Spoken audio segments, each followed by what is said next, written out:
Welcome to the Widowed Parent Podcast with your host, Jenny Lisk. Hey everyone, it's Jenny Lisk, and this is episode 145 of the Widowed Parent Podcast. So I had such a great discussion with Laurel Braitman for this episode, and I cannot think of a better way to kick off Children's Grief Awareness Month than to share my recent discussion with Laurel, who is the author of the brand new memoir, What Looks Like Bravery. Longtime listeners will, I'm sure, recall that I have often mentioned what a privilege it is to speak with people who are grown-up, grieving kids, adults now, and to hear firsthand their experiences and their reflections after having lost a parent when they themselves were a child or a teenager. And what Laurel gives us in this book is really an incredibly intimate portrait of her life. She lets us inside, and she allows us to see how grief has affected one grieving child, now grown up grieving child, over all these decades. And her book and today's discussion are just full of beautiful insights. And I can't say enough about how incredible her book is. I don't usually cry when reading books, but wow, I had a little trouble seeing the words on those last few pages as I was trying to finish it up in time to speak with her, and the tears were welling up, and incredible. Before we jump into my discussion with Laurel, however, I wanted to let you guys know some news from here. So first of all, please do check out my new book, which just came out a week or so ago. It's called Widowed Parents Unite, 52 Tips to Get Through the First Year from One Widowed Parent to Another. And in it, you will find short, poignant essays from 48 widowed moms and dads, plus portions of the book that I have written. Also a curated list of resources in the back, especially for widowed parents. And you can find out more at widowedparentsunite.com. And if you're listening around the time this episode comes out in November 2023, be sure to check out the Holiday Hope Summit that my friends over at the Widow Squad are hosting from November 16th to 18th, again 2023. It is free to watch presentations from 20 or so grief experts, and they also have some paid options with more resources and offering for participants as well. I'm thrilled they've invited me to be part of it, and I'll be sharing my presentation on Friday, November 17th, so I hope you will check that out. And shoot me a note and let me know what you think. All right, so that's all the news from here. Let's get on with the show. Support for this podcast comes from BetterHelp. You can talk with a licensed professional therapist online, anytime, anywhere. Visit betterhelp.com/widowedparent to learn more and get 10% off your first month. That's BetterHelp, HELP.com/widowedparent. I hope you'll check it out. My guest today is Laurel Braitman. Laurel is the author of the new memoir, What Looks Like Bravery, an epic journey through loss to love. She also has a PhD from MIT in the history and anthropology of science, and is the director of writing and storytelling at the Stanford School of Medicine's Medicine and the Muse program. She's joining us today from Santa Paula, California. Laurel, welcome to the show. Thank you so much for having me. Yeah, well, I've really been looking forward to speaking with you today. And you know, it's funny, when we were first talking about you coming on the show, you were very gracious, but you know, the show is called the Widowed Parent Podcast. And I think you said something like, well, you know, I'm not widowed and I'm not a parent. So, but I did lose my dad when I was a teenager. So would it still be relevant for me to come on the show? And actually, this is exactly why I wanted to speak with you. And now that I finished your book, actually, I feel even more strongly that your book and this discussion is relevant for my listeners, because I've said this a million times. Listeners have heard it, but I'll keep saying it. It's such a privilege for parents like me who are trying to raise grieving kids and teens to be able to understand the experiences and the perspectives of grown-up grieving kids like you are. So I guess that's a long way of saying thank you for writing this incredible book, for coming here to talk to us today. I think, you know, listeners can't see, I'm holding up your book here. It's got a beautiful cover. I think what we really have here is an incredibly intimate portrait of a life, in this case, your life, that lets us inside to see how grief has affected one person over the decades. So I'm really happy that you're here today to explore this with us. Thank you. I just felt like I needed to give you a content warning that I am not an expert. So I'm so glad that we've established that. Yeah, no, I do. I think it's really important. And I have to say, I mentioned before we started recording that I was finishing your book this morning. I always like to read the book right before I speak with someone, so it's all fresh in my mind. And I don't usually cry when I read books, and I wasn't like bawling, but I have to say, I was having trouble seeing the words on the last few pages. Like, because my eyes were just blowing up, and I'm like, what is going on? And I think it's because, I don't know, of the privilege of hearing directly from you and your reflections and what we, myself and my listeners, can learn from you and from your incredible book. Thank you. I'd be lying if I said I didn't want you to cry, right? Like grief is both such a lonely experience and also such a collective one. And that was my greatest hope, was that other people would just cry with me. Yeah. Well, let's back up and get into your story a little bit for listeners here. And so can you take us all the way back to your childhood? I think, by the way, right now, are you on the very ranch that you grew up on? I am indeed. Well, that's cool. And we get to meet your ranch in the book and hear all kinds of things about it. So, all right, so you're there. So that's cool. So tell us a little bit about your family, and particularly, I think your dad was diagnosed with cancer when you were quite young. Yeah, I was 3.5. And my mom was pregnant with my younger brother. He was 42 and she was 33. And so they were younger than I am now, and which now seems spectacularly young to me, as it does when we eclipse our parents' ages. Yeah. And osteogenic sarcoma was my dad's diagnosis. It's a really aggressive bone cancer, and it was metastatic. And this was the early 80s, so there was no good treatments. He was told to get his affairs in order and say goodbye to us. And then he got, a miraculous kind of existential stay. He had his leg amputated. He had multiple lung metastases removed, and then he didn't die. Which was a miracle. Even to this day, frankly, it would still be a miracle. Yeah. The 5-year survival rate for osteogenic sarcoma that's metastatic is still shockingly low. And he kept living. And, the amazing and painful and terrible and beautiful thing was that we never knew how much time we would have.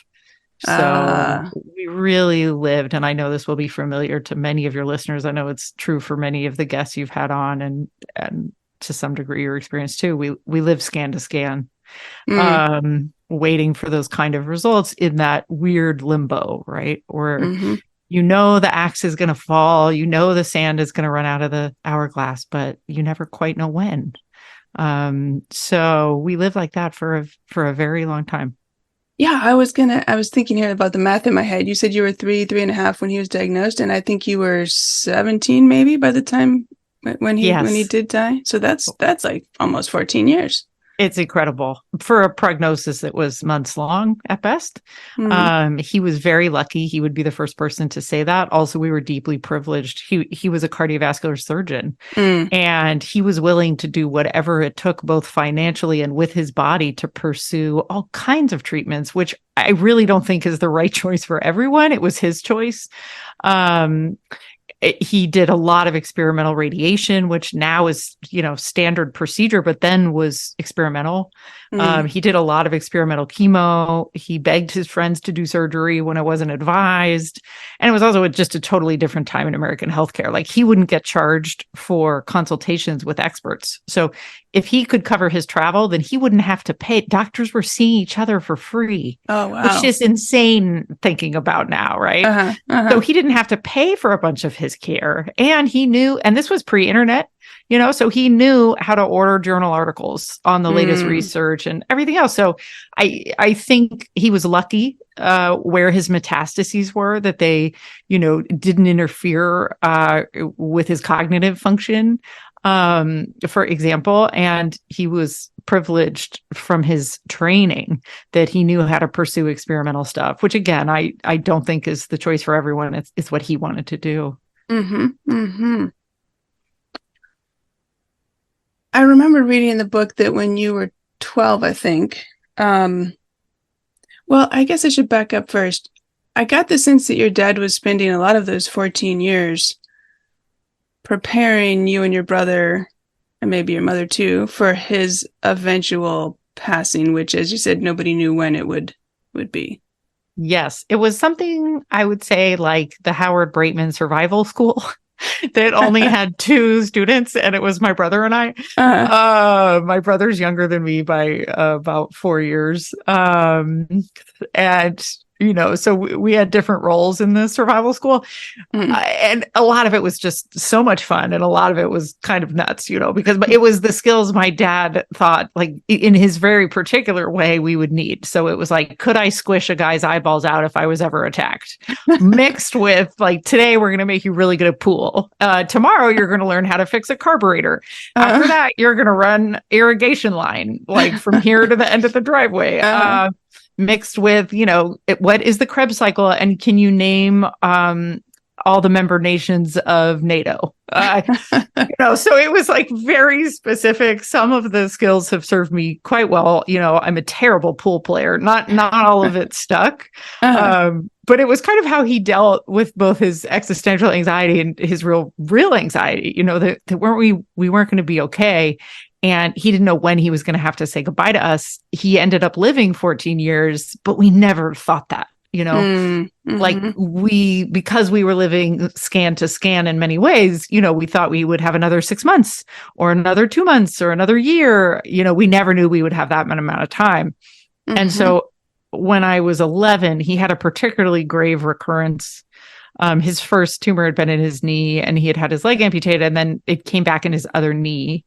And he was forced to retire at that point. And I think he realized, like, oh man, it's going to be sooner than I think. And that's when it was still another 6 years. It was, but that's when I'd say he got real serious about preparing us. Right. And the pressure just sort of it crept up on all of us, and yeah, that's interesting. And you talk, I think, later about. So I mean, he was really driving you in a sense, and you talk about when he took you to MIT and was pushing you to walk up the steps and show up and, I don't know, I guess apply there. You were approaching college age by this point, and you refused, and I got the sense that he was putting pressure on you, which sounded like eventually after he died became pressure you put on yourself somehow. Yes. Because of like, can you share some thoughts about that a little bit?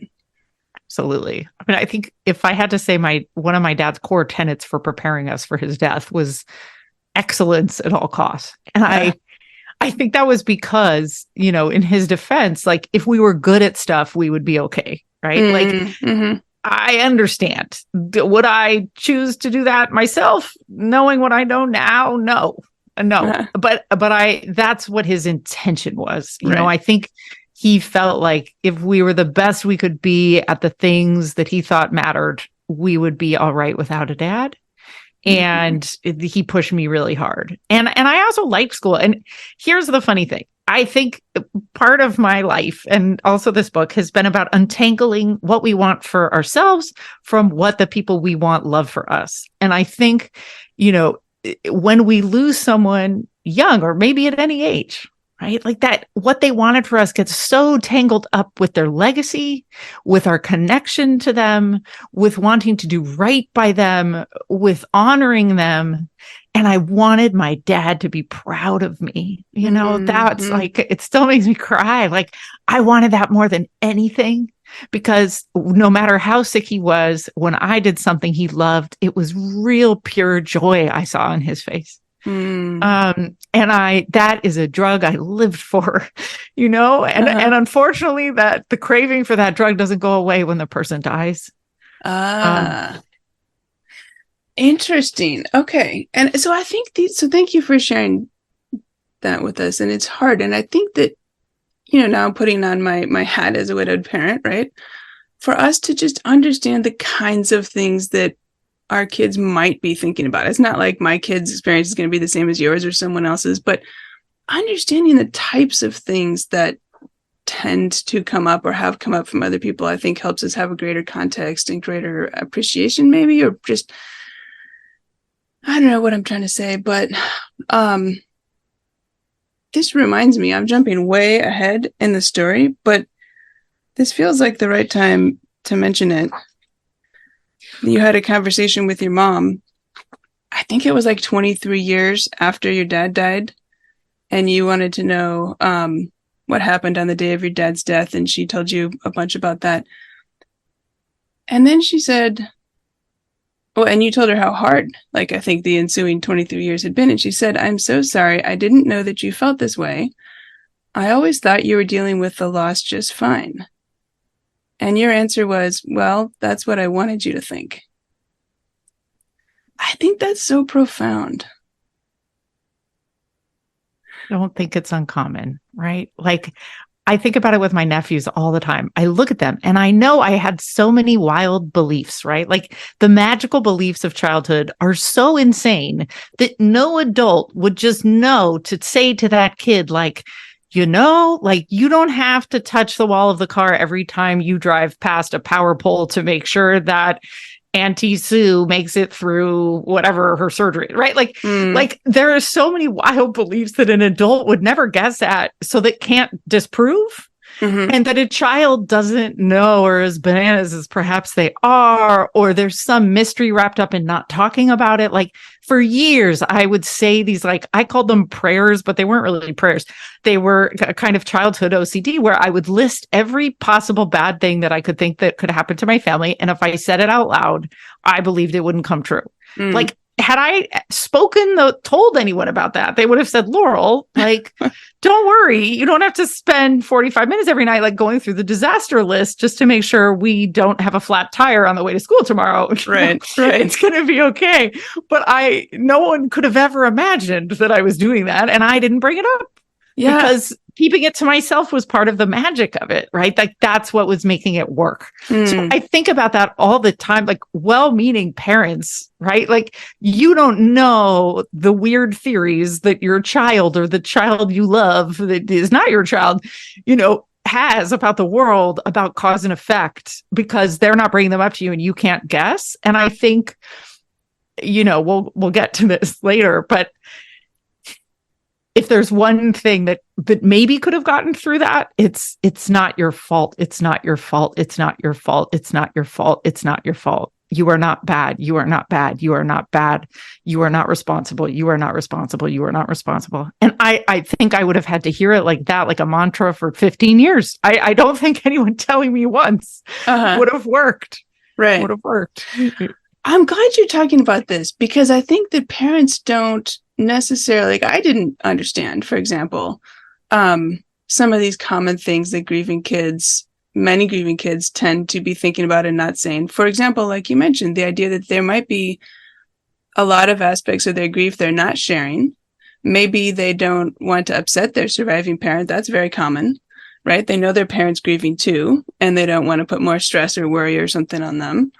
And so I think for parents to be aware that can be a thing that's going on, not with all kids, of course. None of these things are with all kids.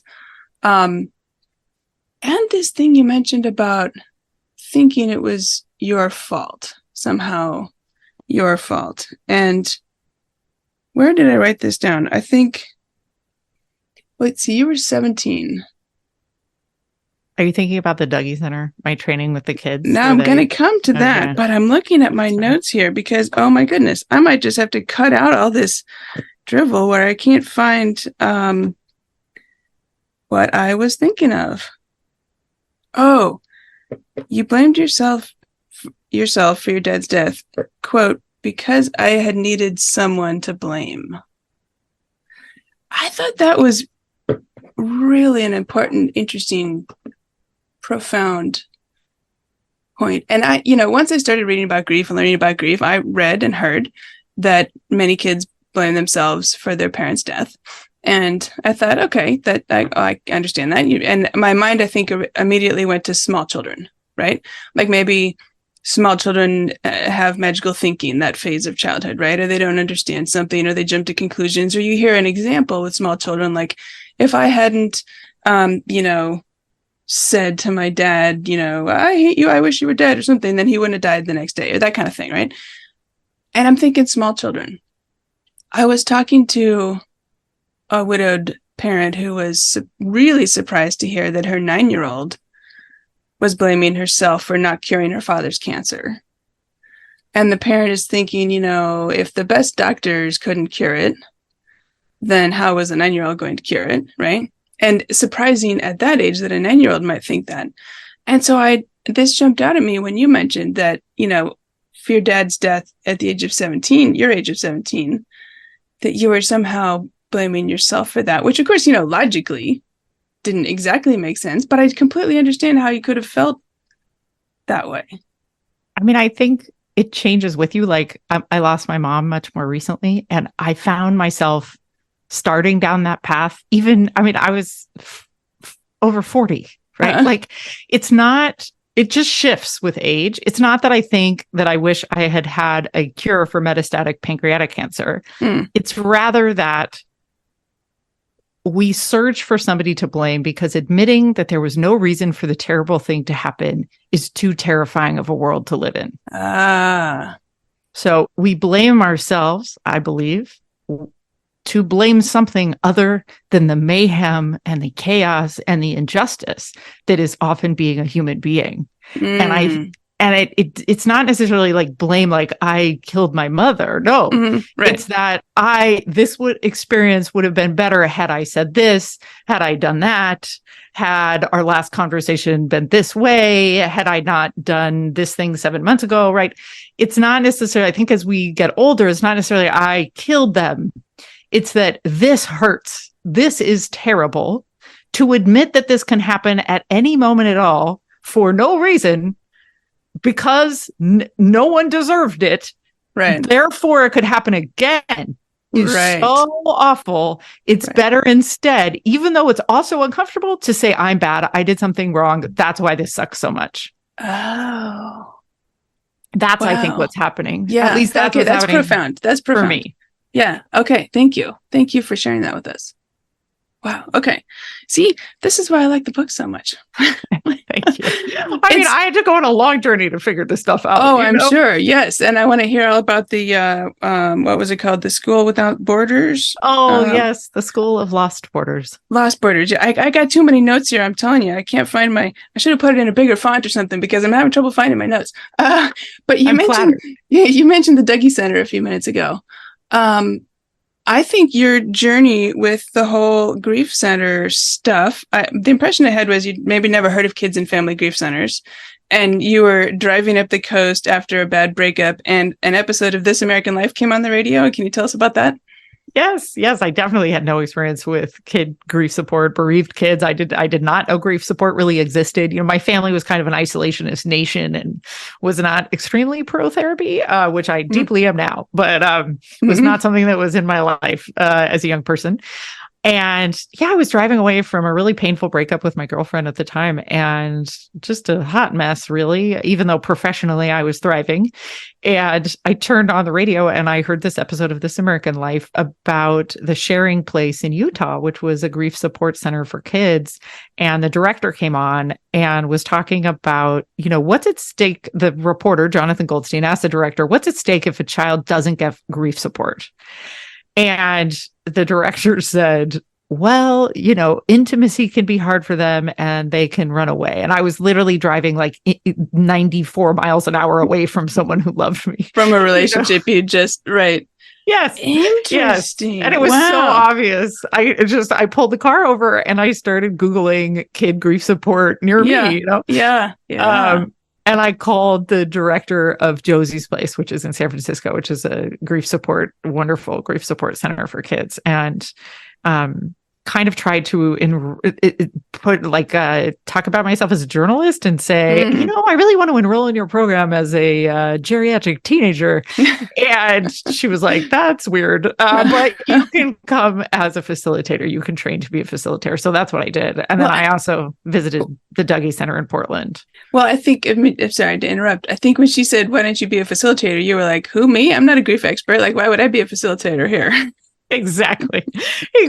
I was just like trying not to be rude. She like gave me the application and I took it, but I was like, oh, like, I don't know anything about this, which is true. Like, no, but who does really, Sure. So, and then you had some training and stuff with them. Like, tell us a little bit about, I guess, maybe, I don't know, some things you learned or surprised you from being there and working with the kids and the people there. Oh my gosh, I learned so much. It would fill 40 podcasts, but I'll tell you this. Selfishly, it allowed me to see myself in a way that I think had I never volunteered with grieving kids, I never would have been able to externalize in a way. So, talking about self-blame, I spent time with a lot of these kids and so many of them felt bad and worried if they'd done something wrong. And, I could so clearly see that they had not done anything wrong. And the fact that they had left their dad's hospital room to go get a snack in the exact moment that he died, right? Like, didn't mean that that's why he died in that moment or that they had messed up or that their dad died not knowing how much they cared about them, about him. I was able to have empathy and compassion for them that I never would have been able to have for myself. And so in them, I saw, a 7 and 8-year-old, a 14-year-old, 16-year-old, a 17-year-old version of myself. And that was such a gift. And then also, I learned so much from the therapists and the other folks who do this work professionally, grief support for kids. They really taught me so much about how to let yourself feel the most difficult feelings. And I had kids flat out tell me that, like, Laurel, the worst thing that you can do is try not to be sad when you're sad. And that stopped me, for like a year. These are like kids at the center that you were supposed to be, quote unquote, the one helping them or something. Exactly. They were the wise wizards. And I've always felt this way. And I don't know if you feel this way about your own kids, but I think a lot of kids who've had an early loss, they emotionally mature in a lot of ways way faster than a lot of their peers and teachers. And so much of what well-meaning adults say to you ends up feeling like so patronizing and dumb. And so it was so heartening, to be around so many of these wise little kids, who in many ways had seen things that a lot of adults in their lives hadn't experienced or hadn't felt yet. They're just a wealth of life experience and of coping. And maybe they don't have the same language to talk about it yet, but that doesn't mean they're not good at it. Oh, okay. So now this is reminding me, you posted something on your Facebook recently, a quote from Ed Sheeran. Grief instantly ends your youth. Yeah, I believe that. Yeah. And then I think your comment was that you really understood what he meant by this. Yeah, I would go to like school dances. I remember one in particular. It was not long after The Little Mermaid came out, and everyone, this really dates me, but everyone, was singing the Little Mermaid soundtrack. And I don't know, I was probably like 9. And I remember looking at all of these like kids and being like, oh, look at all these kids dancing to The Little Mermaid. If only they knew what life was really about. But I think that's a real familiar feeling. And then, you're also emotionally immature in some other ways. Like, I think I was stuck in Amber. I think I write about this in the book, but like as a sort of teenage ant in Amber, where in some ways my emotional development also stopped. In some sense of like when my first big loss was. And so I think in some ways, you're way ahead, and in other ways you might shut down some elements of your emotional growth because it's too painful. And again, like if your person comes back to you, even though intellectually is not true, you want them to be able to find you. And so you don't really want to mature past the person that they knew. That's a kind of loss. Okay. Thank you for bringing that up. I was going to actually go there next because at the School of Lost Borders, I think that's when you had this realization. I wrote down here, well, you were talking, quote unquote, to your dad out loud. Of course, at that point, he'd been dead for quite a long time. I know you never wanted me to get stuck. I know you wanted me to be an adult. I was just scared that if I changed, you wouldn't know me anymore, that you wouldn't be able to find me if you came looking. And I really, really wanted you to find me. Yeah. Wow. That's how I feel, you Yeah. know? Yeah. So can you tell us about this School of Lost Borders and what that experience was all about? It's awesome. Can't recommend it more highly. They are not paying me to say this. I heard about it from a wonderful therapist who works with bereaved kids named Andrea Bass, and she had done it in the 1960s. And it's started as a rite of passage, actually, for youth. You go out into the wilderness with no food but water, and you are forced to soothe yourself, take care of yourself. Someone knows where you are. You hike to a predetermined place once a day and leave a sign that you're alive. But the rest of the time, you know, you have no tent, there's no phone, there's no books, and you just survive. And it was a really profound experience for me. You know, I grew up rurally. I spent a lot of time in the wilderness, but doing it without food, and way scarier for me, without any distraction, or meals to prepare or things to listen to. And I would be alone with my thoughts. I mean, to me, that was the scariest possible thing. Yeah. And, you know, there are reasons that they're a rite of passage, because I don't think I'm the only one who's scared most of all of her own self and her own brain talking alone. So yeah, I did that, and I had many a realization there, and with the support of the leaders and my fellow classmates in the School of Lost Borders. Yeah.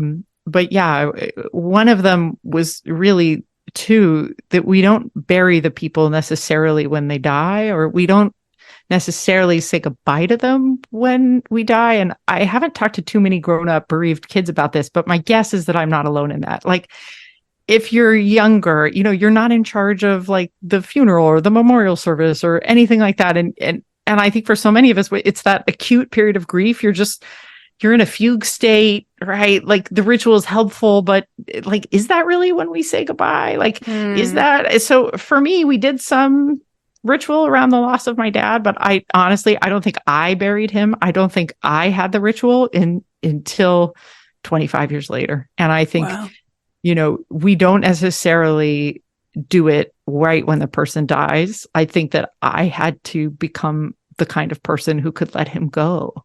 And I couldn't do that for a really long time.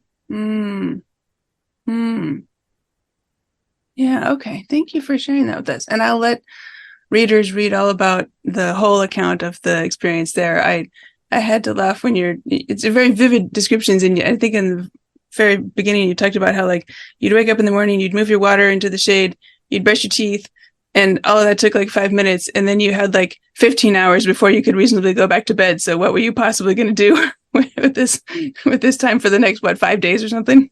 Exactly. Like, it's like oppressive boredom, right? Like, and how it's so rare these days we're bored, you know, like, I don't know the last time I was actually bored. And what you realize is like, oh, boring is just you. Like, boring is just you thinking your thoughts. Like, maybe if I was a meditator, this would be something that I'd be familiar with, but I am not, you know, so I had to just go put myself in the wilderness alone. Yeah. But I do, it's an amazing experience. And they actually have programs for young people too. And that's the thing that I wish I had done a long time ago. And I don't know how much it would have changed my journey necessarily. I would still have been me, but I think it would have given me some of the skills I'd need to create my own kind of rituals earlier, which is really helpful. Okay. Well, I'll see if I can find a link to their website and put that in the show notes in case anybody wants to check that out, either for themselves or their teenagers or you know, now or later. You mentioned the Dougie Center a few minutes back. So Josie's Place was the place that you were volunteering with in San Francisco area. But then you also heard about the Dougie Center, and particularly about their volcano room. How did you end up at the Dougie Center? Oh, I just called and asked, and they are wonderful. You know, they are wonderful, by the way. Yes, I know you've had Jen on the podcast, right? Yeah. And actually, I was just down there visiting with Brennan just maybe last month, 2 months ago. Oh, great. So you were describing in the book the rooms and the layout, and I could see it all. Like I just had been there in the circular hallway and the big tree. But anyway, please, I'm interrupting you. It's such a magical land. Yeah, I wrote them and I said, hey, I'd really like to come. And what I really wanted was to be locked inside the volcano room because I'd never heard of anything that magical. And so your listeners know it's basically a padded room. It really bright colors with an embroidered volcano on one wall and like a smushy floor, and it's full of pillows. And you can just go in there and just lose it and do whatever you want. And I loved the idea of that. I'm a very like good girl, and my coping mechanism has always been like performing. And so the idea of like going into a place where I could do whatever I want, and the whole idea was to kind of lose it, just sounded so delightful to me. But then I got there and I was like too embarrassed to be asked if I could get locked in there alone. So you didn't get to get locked in there. Thing. Okay. Well, maybe you'll have to go back. Maybe now the secret's out. Well, I'll send Brennan this podcast and I'll say, hey, can you invite Laurel to come and have a good 20 minutes in the volcano room? Totally. Just whacking pillows against the wall. That would be great. Exactly. Yeah, no, I loved it. And I've actually gone back a couple times and interviewed folks. And I think that there's just so much that's radical about what they do and encourage. And to be in peer groups is such a cool thing. Even if you don't end up, talking about the loss with other kids, like there's this unspoken thing that you have in common, which I didn't have as a young person. And I find almost later now, I don't know if this happens to you, but I always I'll like someone and want to be their friend. And then on like friend hang number 3, I'll find out like something terrible happened to them, or like they've lost someone, or, their house burned down or something. And then I'm like, oh, okay, that's why. Like often it's people who have been disappointed by the world in some way, who end up on the other side with a kind of different appreciation for life or a different kind of sense of humor. And those end up being my favorite people. And somehow you just sense it. I don't often know in the beginning why. But that to me is part of why the Dougie Center feels so great. And Josie's Place and all of these places where you're just like, oh yeah, we all get this thing. We don't even need to talk about it. Right. But we get it. Okay. So I could go like 5 different directions now. Because you just you're blowing my mind here. I think that some of this discussion you could almost say is an advertisement for the concept that kids and family grief centers are worth checking out. And there are kids and family grief centers. You've mentioned a couple here, right? The one in Utah that you heard on the radio, the one in San Francisco you volunteered at, and the Dougie Centers in Oregon. But the National Alliance for Children's Grief is an organization, I'm a member, of grief centers and other grief support professionals all across the country. And they have centers very much like the ones you're talking about in many, many communities. So I'm going to put a link in the show notes they have a page on their website where you can put in your zip code and you can look for stuff near you and you can call them up. In fact, this is in my next book, which is coming out soon. I spent some time talking about this, call these guys. It's important. And maybe it's not for your family, but check it out because it's highly likely that it is. Yes, there's literally no downside because you don't even have to go. But what is the harm in talking to them? And I would say too, if there is not a center, if someone lives really rurally, if there's not somewhere they can get to, a lot of these organizations are doing virtual groups now, particularly for teenagers or young adults. There's many organizations for people in their 20s. And then for kids, there's so many summer camps where kids can go and be around other bereaved kids and just do summer camp. It's not like they do grief things. They just play. But because everyone there has had and because everyone there has been touched by loss in some way, I think that it's very heartening for kids. So there's a million ways to do it. It doesn't have to be like a weekly commitment on top of every other weekly commitment. It can be 1 week a year. And I think even that is a huge potential difference in a child's life. That's an excellent point. And you mentioned grief camps. Camp Aaron is one that comes to mind. They have locations in lots of states across the country. There's some other camps too. I'll put a link in the show notes to that as well. And something you just said made me think of something, and now I've completely lost my train of thought. So, Well, I guess I'll go the other direction then that I was going to go next. You mentioned something about meeting people and maybe once you start to get to know them a little, like maybe you're drawn to them, but you're not sure why. And then you find out they've had a terrible loss or something in their background that maybe made you drawn to them. Which reminds me of your current husband. After a bunch of years of dating lots of different people and having, I don't know how you would describe it, but much of that not working out for varying reasons. You met your current husband in Alaska, I believe, and you found out at some point that he had lost one of his parents too when he was young. He didn't actually lose her, but his mom had been diagnosed with breast cancer when he was in high school, and he's the eldest of 5. And she was sick for a while, and so he became and he and his older sister became, in a lot of ways, primary caretakers of the kids. And so he definitely, from a very young age, like 14, 15, knew to a degree, what I had been living with too. Absolutely. Yeah. It was like, I write about this in the book, but it was like the best date ever. We talked about death and dying, how we wanted to die and cancer. And it was still really hot. Right. It was like my dream come true. I guess that's when you're meant for each other. Well, and you also mentioned in the book, so you both had these experiences with cancer in the family in childhood, serious and scary cancer in the family and childhood, but your families had handled it very differently.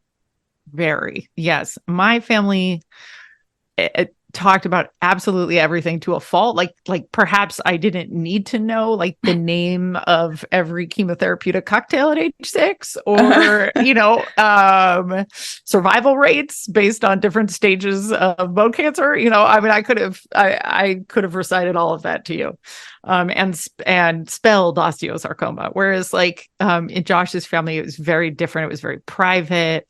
Josh's mom didn't want to talk about it, didn't want the kids to know, felt like she was protecting them. And I think those are kind of two very well-trodden paths. And, I think there is clearly no one right way to do this or go through anything like this at all. And I would never want to say that to anyone. I think every circumstance is unique. But in an ideal world, it's probably somewhere between his experience and my experience is where to aim the arrow, Going back to the Dougie Center for a minute. I think one of your early, maybe when you initially were finding out about them, you read a book that Donna Sherman had written, and she's the founder? No, not the founder. One of the earlier executive directors for a long, long time. She's still involved there. And she said in her book, "Time does not heal all wounds. Without proper care and attention, wounds fester, get infected, remain painful, and leave scars. I believe this is as true for emotional wounds as for physical ones." That's Donna. And then you go on to say, "This made me wonder if I had a secret infection." And then also you talked about how all the pains, even if you got a sprain or something came up, you would tell yourself you were catastrophizing, and you would try to tell yourself that for the most people with minor aches and pains it's not the first sign of terminal disease. I thought that was interesting. I mean, it is a thing. Right? I mean, I even, I get some, I think you said, an ache in the nighttime isn't going to be sarcoma or something. Like, I mean, sometimes I think, like I've interviewed Tempe Locke, and her, late husband started out with some pain in his knee, which he figured was a sprain or something, right? And then it's the worst possible case, and then he died. And it's hard, I think, for your mind not to go there even briefly. Could this be something more than a simple headache? In my case, my husband had glioblastoma. It's a tricky situation, and when we think about it with kids too, right? Like if we as adults even struggle with these things, and kids have so many less tools or amount of life experience or understanding, it's tricky. It is. And it's the most normal thing too, right? Because it's what we know.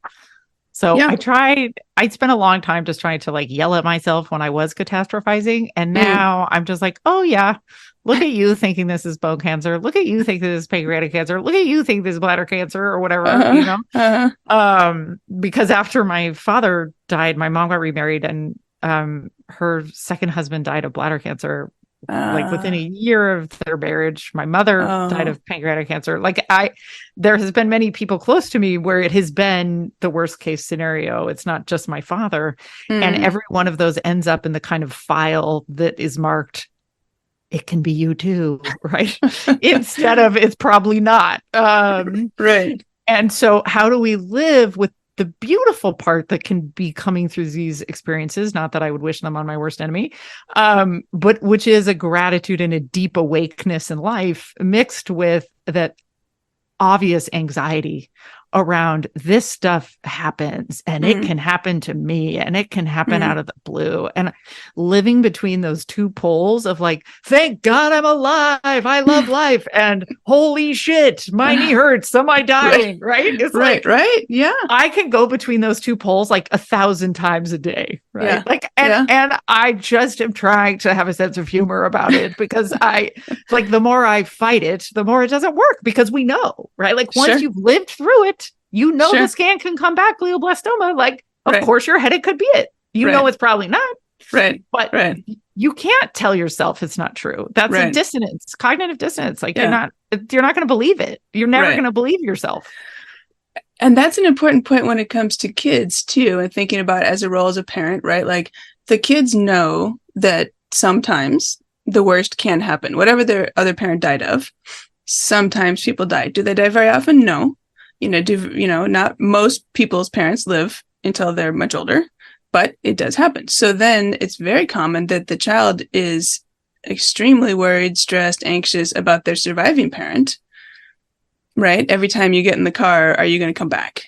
Every time you go on an airplane, are you going to come back? Every time you have a doctor's appointment, right? And I think it's tempting as a parent to say, oh no, I'm not going to die. But the kid, even a young kid, is smarter than that because they know you can't 100% promise that. You can maybe you can definitely say, it is extremely unlikely that anything's going to happen, but you can't guarantee it. I think the best thing for adults to do in that situation is just to be real and to share their own fears without making things worse, which is not easy. But I do think past a certain age, the thing that is most comforting to a kid, at least it was for me and, some other folks I've talked to, is an adult being totally real about like, hey, I'm scared too.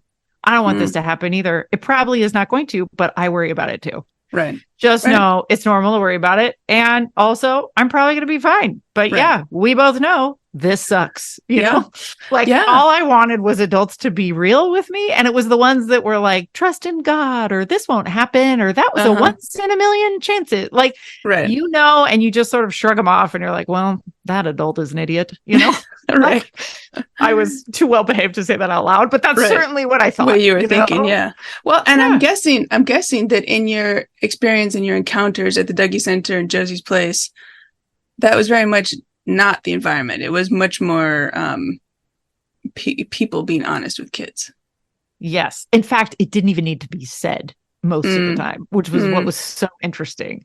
Like, because someone who's lived through it, which most of the volunteers had also, like most of them were grown up bereaved kids, they knew, so they never would have said that thing. They never would have tried to falsely reassure the kid ever. Right. So it almost never would come up. Like a kid would say they were scared about something and then you would just kind of nod, or like, tell me more about that, or explain this drawing to me where you're drawing about this. So you ever really never ended up in the weird, falsely reassuring neighborhood, because you never tried. Right. There was an understanding that like shit happens. I'm sorry if I'm not allowed to swear in here. No, you're good. There was an understanding. And I think that's what's missing a lot, and people mean so well, right? You've had so many guests talk about this, but like, it's just someone is trying to make you feel better and they are uncomfortable with discomfort. And I think the experience of loss, the experience with living with these truths is knowing that you can be uncomfortable at the same time as also having joy. You can be, and so much of my book is about this, like how to be sadly happy or happily sad, that it's not one or the other. Yes. But that's not the American way. That's not how we're taught about feelings as kids. We're told that like sad is bad and happy is good. Joy is good. Pain is bad. And that's a lie. Like, right? Like after you've lost someone, like your joy is forever tinged with pain. It's just never not a tiny bit painful. And that's fine. That's fine. Like running from the negative thing is only going to keep you from also experiencing the positive thing. So, that's where I'm trying to end up now. Yeah. Gosh, this is an amazing discussion. We could keep going on about this all afternoon. But there's one thing I wanted to ask you about. I'm reminded that when you were graduating from high school, and it was, I think, about 6 months after your dad died, your mom gave you a gift. And the reason I'll come back to this, the reason this jumped out at me is because when my husband was sick, and my kids were 9 and 11, one of my friends said, you've got to get him to write cards. He's not going to be here for their graduation, their wedding, their whatever, any milestones they might have. You should get him to write cards for each of these milestones, one set for each kid, and then you can hold on to them and give them to them in the future. And as it turned, he wasn't able to do that. This is a whole nother story. The brain cancer was affecting him cognitively and all these things, but I did get him to write one card to each kid. And so as I was reading your story, and you're at your high school graduation, and your dad has died 6 months earlier, and your mom pulls out a present, and she says, this is from Dad. And you kind of freaked out, I think. You were like, I don't know what, like, it was a message from beyond the grave or something, like, and it got me thinking, like, I don't know, like, would I have wanted to pull out a card at graduation and wedding and these things? But so can you tell us a little bit about this experience that you had? Yes. And I also just want to say, I have a friend who is in the circumstance that your husband was in now, and it's finding it impossible to write these. And I feel like my job as his friend was just to say, listen, like, that pressure this is an impossible thing. Like, you can't say goodbye to your children. Like, how are you supposed, and the pain of that and the impossibility of knowing what to say and if they're going to want the message or not. Like, I'm sure your friend was so well-intentioned, right? But what that request is so impossible. Yes. And it's so impossible to do. Like the last thing people should feel in that circumstance, unless that's something they naturally want to do, is that it's that they're letting somebody down by not doing that, right? Like, so I just want to say that I think it's an impossible thing. It's great if you want to try, but I think it's also an impossible thing, right? And that's something else you need to have guilt over or something. Or like, extra why are we pressure. doing this to ourselves? Yeah, it's already hard enough, right? So the thing that my dad did was that, and I'm sure a lot of this came from my mom, but he bought me a fountain pen and put it in a box and wrote a note and said, I think he knew she was going to give it to me at my graduation. But Laurel, I love you. Like, use this to sign your first book one day. Nice. Wait, did you use it to sign your first book? I did. And my second. All right. Okay. But so continue the story. I did.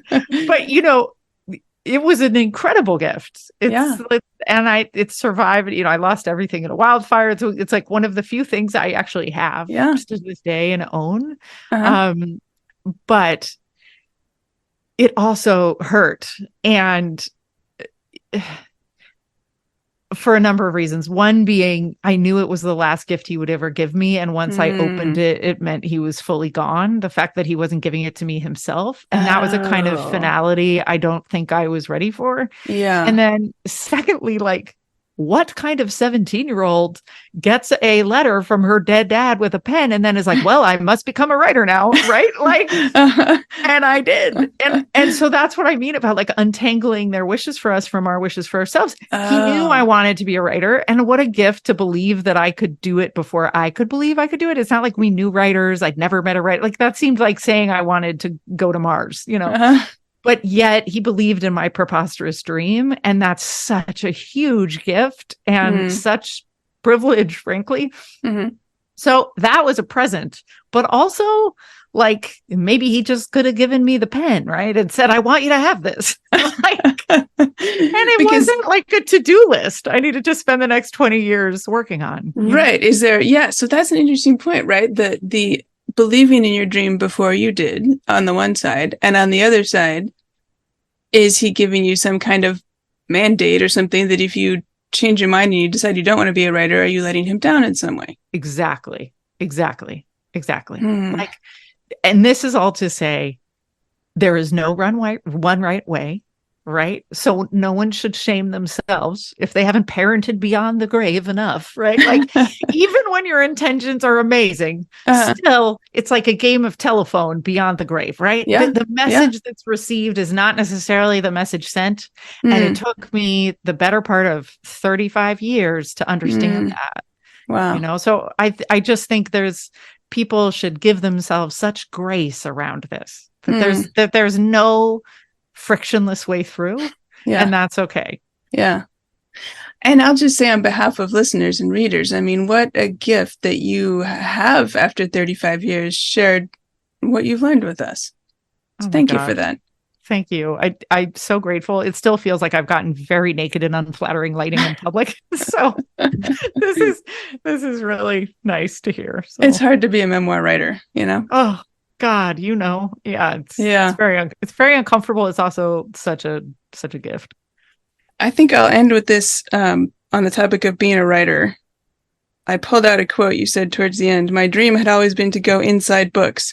Maybe becoming a writer is the ultimate version of this. You get to cross into the story and see the people you love again. And if you're lucky, maybe you get to use your imagination and make them feel real for other people too. This wasn't so different from what the kids were doing at Josie's place and at the Dougie Center in their play. It's just that I was doing it on purpose. Beautiful. Thank you. Thank you so much for having me. Yeah. Okay. Well, let me just ask you my one wrap-up question, because I always ask everybody, if you could say one thing to adults who have a grieving child in their life, what would you say to them? Tell them that you don't know what they're thinking, and that they may have lots of theories that they don't even know how to explain to you, but it's very important that they know that they did nothing wrong. Even if they feel like they did something wrong, that any shame they might have or regret or negative feeling is just proof they loved the person and they wish they weren't gone, not that they messed up. Okay. Thank you so much. I think that's a beautiful place to end. So my guest today is Laurel Braitman, author of the new memoir, What Looks Like Bravery. So Laurel, where can listeners find you and find your book if they'd like to learn more about your work? Oh, laurelbraitman.com. My last name is Braitman. And they can find the book anywhere books are sold. They could also write with me. I offer a lot of writing workshops, primarily for healthcare professionals and their loved ones, but we're also starting to offer some for grievers. So if people want to do what I do in the book and put some of their stories to paper about their loss, whether they lost someone 40 years ago or yesterday, they should come join us. That's amazing. Okay, good. Well, I'm glad to know about that. I will put the link in the show notes to your book, to your website, and also specifically to this course or program for grieving people to do some writing with you. So, Laurel, thank you so much for speaking with me today. Thank you so much. It was such an honor.